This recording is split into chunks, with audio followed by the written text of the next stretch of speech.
Et salut les jeunes, petite session de rattrapage des matchs du week-end que je n'ai pas précédemment chroniqué. Voilà, je descends juste du vélo, là j'ai encore les traces du casque, enfin c'est dégueulasse, la sueur et tout. C'est génial. Voilà une petite session de rattrapage donc de ces matchs que je n'ai pas précédemment chroniqué. Décidément, il y a un écho ici. Et on commence par Argentine-Tonga. Argentine-Tonga, donc le score selon le site de World Rugby 28-12. Alors c'est un match que j'ai vu en grande partie. J'ai pas pu voir de highlights. Il y avait des highlights très courts d'une minute et demie où il y avait juste les essais. Bon, j'avais vu déjà les Argentins avant de me réendormir comme un con là. Prendre le bonus offensif. Bon, ça m'a fait penser que finalement les Argentins jouaient assez peu ces équipes des îles. Ce serait pas mal peut-être que les îles aillent jouer en Argentine un petit peu et que pourquoi pas sur une tournée l'Argentine aille faire la triade là, Fidji, Samoa, Tonga. Ça pourrait être pas mal. Maintenant, bon, c'est qu'une idée lancée en l'air. 5 points pris par l'Argentine, c'est bien essentiel puisqu'on n'a pas vu grand chose d'intéressant dans ce match finalement. Si ce n'est que les Tonga, bah c'est pas bien ouf quoi. C'est quand même pas ultime. Ils réussissent à marquer, mais bon, ils bénéficient bien sûr du fait que le score est fait pour l'Argentine, pour les Pumas. Et donc il y a une décontraction, une déconcentration qu'on observe souvent dans ces cas-là d'ailleurs. Bon, pas grand-chose à dire là-dessus. Japon-Irlande, j'en ai parlé. Afrique du Sud, Namibie, j'en ai parlé. Géorgie, Uruguay. Bon, c'est 3-4 jours après leur exploit ou quasi-exploit, ça dépend du point de vue, contre les Fidji. Bon, c'était un peu short là, les Uruguayens. Les Géorgiens, eux, avaient joué lundi dernier contre le Pays de Galles. Et c'était relativement frais. Et donc, il n'y a pas vraiment eu de suspense. Vraiment, ouais, 33-7. Bon, 33-7, là, il n'y a pas vraiment photo. Quand même un petit essai pour sauver l'honneur de l'Uruguay, mais là, bon, la compétition est organisée de telle sorte que ce genre de choses arrive. Ça arrivera aussi pour la France qui va enchaîner bon, les États-Unis et les Tonga. Et la France a quand même une profondeur de banc que n'a sans doute pas l'Uruguay. Voilà, c'est ça le problème. C'est les poules de 5, les fameuses poules de 5. Ça pose quand même souci. On parle de faire des poules de 4, mais plus de poules. Peut-être faire des poules de 6. Comme ça, il y a toujours 3 rencontres par poule à chaque stade de la compétition. Bon, pas évident. Bon, la Géorgie qui s'est concentrée sur ses fondamentaux, à savoir un paquet d'avant très fort. Évidemment, les Uruguayens n'ont pas pu rééditer leur performance devant, qui leur avait quand même offert des opportunités de marque et de domination contre les Fidji. Là, c'était pas possible avec les coiffeurs, hein, si on veut, sans vouloir manquer de respect aux remplaçants uruguayens qui a été donc titularisé samedi. Bon, samedi ou dimanche, c'était dimanche. Bon, c'est pas vraiment étonnant, mais bon, ça fait partie un petit peu de la Coupe du Monde, ça aussi. Voilà, et on en arrive au gros morceau, à savoir Australie-Pays de Galles, victoire galloise, 29-25, ou 25-29, tel que le match était organisé. Victoire galloise. Alors, sur le papier, il semblait quand même qu'on pouvait dire que l'Australie allait gagner, puisque souvent en Coupe du Monde, ça passe pas pour les Gallois contre les Australiens. Ça s'est souvent vu. Mais la tendance du moment semblait indiquer en effet que l'Australie était un petit peu moins forte que d'habitude. Et là, ça l'a fait. Les Gallois ont pu prendre assez vite la tête, hein, puisqu'il y a un drop dès les premières minutes, et inscrire pas mal de points quand même. 29 points inscrits en match de poule de Coupe du Monde contre l'Australie, c'est pas tout le monde qui fait ça. 29 points scorés, alors énorme défense, un plutôt bon jeu au pied aussi. C'est vrai, même si en face Follet était pas mal avec il y a c'était pas Prisland, c'était Bigard et ensuite Pratchett qui sont rentrés, qui ont vraiment vraiment bien bossé. Gareth Davis, super demi de mêlée. Puis beaucoup d'opportunités, sûrement beaucoup de travail à la vidéo qui a été fait, des interceptions, une défense qui glisse bien, qui travaille bien. On se consomme pas comme des cons. La mêlée galloise fait le taf comme il faut. En touche, chacun a ses ballons quoi. Mais aucune touche, la touche galloise en tout cas pas menacée ou pas trop menacée par la touche australienne. Vraiment une sacrée performance de ces Gallois qui s'ouvrent la possibilité donc de finir en tête de la poule D. Et c'est quand même pas rien. C'est quand même pas complètement anodin. Après, ça peut tomber sur la France ou l'Argentine ou l'Angleterre. Ça, on verra.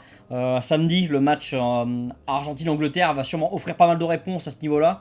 Donc, on ne sait pas contre qui ils vont tomber. Mais ça va pas être évident de les sortir en quart. Hein. Là, on a quand même une équipe qui est très solide, pas de vraie faiblesse, pas pu observer de vraie faiblesse, tant sur le jeu aérien, le jeu au sol, de la profondeur quand ça attaque, quand même des sacrés bons attaquants. On a Parks qui est très très bon, on a Norse qui est quand même sobre, voilà, peut-être pas le Norse qu'on a connu il y a 3-4 ans qui défonçait tout, mais qui est solide sur les fondamentaux du poste et qui fait très mal à la défense. Hein. Là, ça rentre dedans, ça rigole pas trop, hein, ça fait pas trop rigoler. On a Davis, Jonathan Davis ouais, au centre, l'ancien Clermontois, qui est quand même plutôt bon aussi. Et on a un paquet d'avant qui est quand même, ouais, c'est quand même pas de la rigolade. Hein.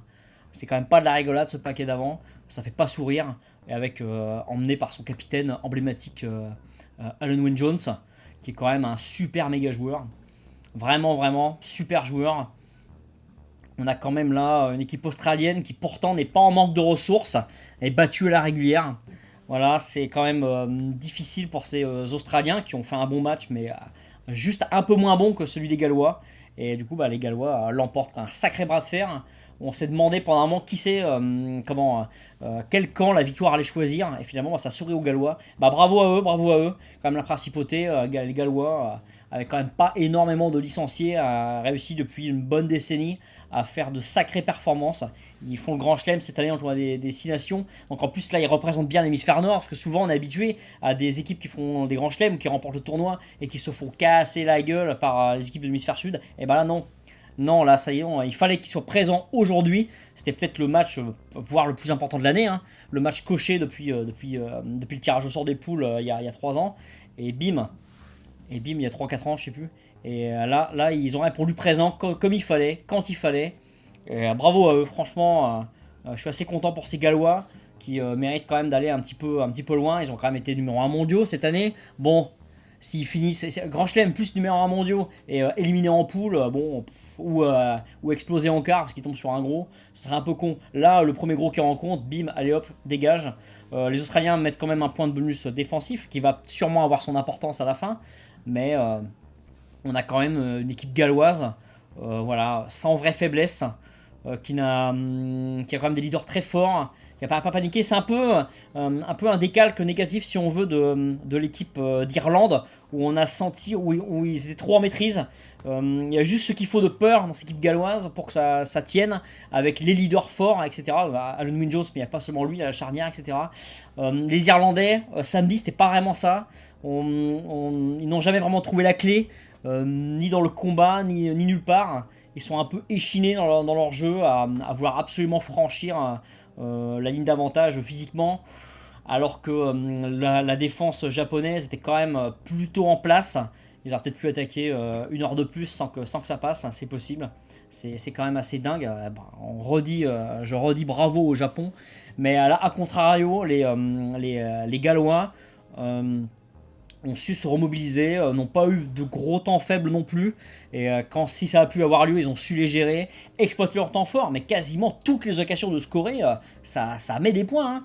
C'est-à-dire qu'on n'arrive plus à avancer, bim, drop, ils en mettent 2 ou 3. C'est vraiment super propre. C'est assez impressionnant, beaucoup de maîtrise. Voilà, maintenant, faut pas s'emballer. C'est que le début de la Coupe du Monde, c'est que leur deuxième match. Il faut pas oublier en route les points contre l'Uruguay et contre les Fidji. Faut pas se tromper d'objectif, comme dirait Claude Onesta. Pas se tromper d'objectif. Et voilà, déjà assurer la qualif en quart. Et ensuite, ils verront. Quoi. C'est sûr que c'est pour tomber contre l'Angleterre, ça va quand même être moyen. Il vaudrait mieux, sans doute pour eux, qu'ils tombent sur l'Argentine ou sur la France. On verra le match, ouais, franchement, un des matchs que j'attends le plus cette Coupe du Monde, de toute façon, c'est Argentine-Angleterre, qui pour nous va avoir une énorme importance. Alors, comme ça, on n'imagine pas forcément l'Angleterre perdre contre l'Argentine, mais bon, suffit, voilà. C'était impensable pour moi de voir l'Uruguay gagner un match. C'était impensable de voir le Japon passer outre l'obstacle irlandais, quoi. Pour moi, c'était l'Écosse qui pouvait être la victime potentielle. Ça peut encore être la victime potentielle du Japon, l'Écosse. Hein. C'est le tout dernier match de la phase de poule. Japon-Écosse. Et celui-là, vous pourrez sortir le popcorn et le pata negra et la binouse et tout ce que vous voulez. Là, ça peut carrément être génial. Hein. Là, c'est énorme enjeu. Écossais qui ont battu les Samoa assez largement, 34-0 cet après-midi. Bon, c'est pas vraiment surprenant. On sent que les Samoa, comme les Tonga, sont un petit peu en dedans. Alors, il y a des problèmes de financement de la fédération, manque de rassemblement de l'équipe, manque de test match contre les équipes du tiers 1. Voilà, on sait bien que ce rugby des îles est fragile. On a bien vu avec les Fidji que dès qu'ils changent leur 15 titulaire, ça part très vite, ça peut partir en vrille avec cette équipe du Uruguay qui les bat, quoi. Alors que bon, l'équipe du Uruguay, comme j'ai dit, c'est l'équipe à Toto, quoi. Il y a quasiment personne, c'est le mec de fédéral au mieux, quoi. Alors pour moi, on a quand même des joueurs, mais c'était pas le 15 titulaire dans les Fidji, mais qui étaient voilà, qui sont des joueurs d'équipes européennes, notamment françaises et anglaises, de premier plan. Quand même assez dingue. Ouais, bien sûr, c'est un sport collectif, hein, c'est pas comme ça que ça marche. Donc les Samoa, ouais. Premier Fanny de cette Coupe du Monde, hein, si je dis pas de bêtises. Et donc, oui, une équipe d'Écosse qui s'est repris, qui met bonus offensif, mais qui n'impressionne pas non plus énormément de fautes de main. Le savon en mode. Enfin, le savon, le ballon, le lapsus révélateur, le ballon en mode savonnette, impossible de le contrôler sur de longues phases. Bon, forcément, un match assez chiant à regarder, du coup, quoi. Assez chiant à regarder. Euh, Sans grand intérêt à ce niveau-là. En dehors de son résultat, il n'y a rien à retenir, je pense, pour les Écossais. S'ils jouent aussi mal contre le Japon, ça peut vraiment très mal se passer, quoi. Ça peut vraiment très mal se passer. Je reviens rapidement sur les Gallois. Ouais, le match difficile de la poule, avec des guillemets à difficile, parce que tous les matchs sont difficiles. La Géorgie s'est fait aussi, donc l'Uruguay et les Fidji. Voilà, faut pas galvauder ce bon résultat contre l'Australie. Attention à rester mobilisé, comme je disais, pas se tromper d'objectif. Mais voilà ce qu'on peut dire sur ces matchs de manière assez brève. Ça fait combien de temps que je parle? Hop, j'ai regardé vite fait. Bon, en fait, c'est pas écrit. Ah, si, 12 minutes. 12 minutes. 12 minutes. Le mec, il connaît bien son logiciel. On a quand même, voilà, une équipe galloise qui est quand même la bonne impression laissée sur ces matchs du week-end.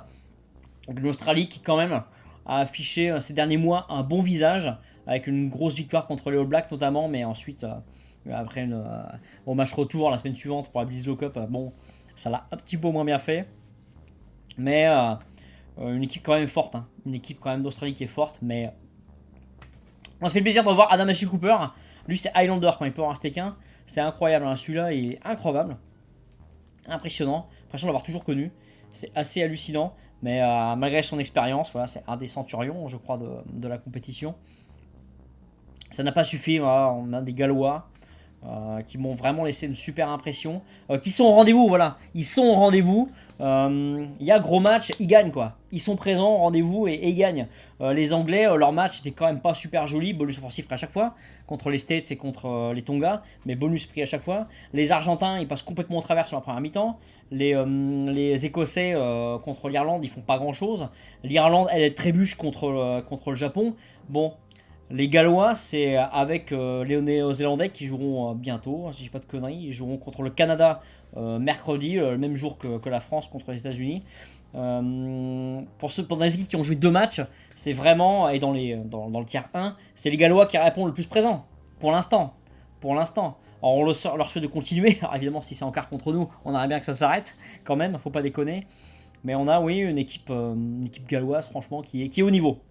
Qui est au niveau attendu. Voire peut-être même plus. C'est possible. Donc, bon, pour l'Australie, c'est pas fini, hein. Il y a un point de bonus défensif qui a été pris. S'ils prennent les points de bonus offensifs comme il faut contre les équipes qui restent, il va y avoir moyen de se qualifier, hein. Il n'y a pas de souci. C'est un coup à tomber, peut-être contre l'équipe d'Angleterre. Bon, c'est pas forcément le meilleur tirage quand on voit les équipes de la poule C. Probablement. Mais bon, là, on se projette sur des choses comme ça. Je vous ai dit, cette semaine, moi, le match que j'attends le plus, c'est Angleterre-Argentine, qui va vraiment être très très intéressant. Je ferai peut-être un événement sur Facebook. Je vais aller dans un pub, de toute façon, le voir. Donc, je ferai peut-être un événement sur Facebook et vous pourrez vous joindre à nous. Voilà, éventuellement. C'est peut-être ce que je vais faire. Pas sûr, hein, mais j'ai bien envie de faire ça quand même. Envie de faire ça. Mais ce sera à Paris, par contre, hein. Désolé pour vous, les provinciaux. Hop là. Mais pour vous, les provinciaux, mais bon, voilà, c'est comme ça, de toute façon, quand je vais en province, souvent, ça répond pas hyper présent sur les réseaux sociaux. Mais bon, souvent, c'est la semaine, les gens sont occupés, il n'y a pas de souci. Voilà ce que j'aurais à dire. Donc voilà, Argentine qui vient à bout des Tonga sans faire grand chose, sans impressionner. La Géorgie qui vient à bout d'une équipe d'Uruguay fatiguée quand même, ou affaiblie. Les Gallois qui assurent. Et l'Écosse qui se rattrape un petit peu son match contre l'Irlande. Voilà ce que j'aurais à dire. Voilà, c'était pas forcément l'analyse la plus brillante que vous entendrez. Il y a déjà eu des analyses pertinentes qui ont été éditées à droite à gauche, donc bon, c'est pas la peine que je répète la même chose. Voilà ma petite analyse. Sur ce, je vous dis bah ciao, bye, et puis peut-être qu'il va falloir que je passe à la douche, moi. Allez, ciao!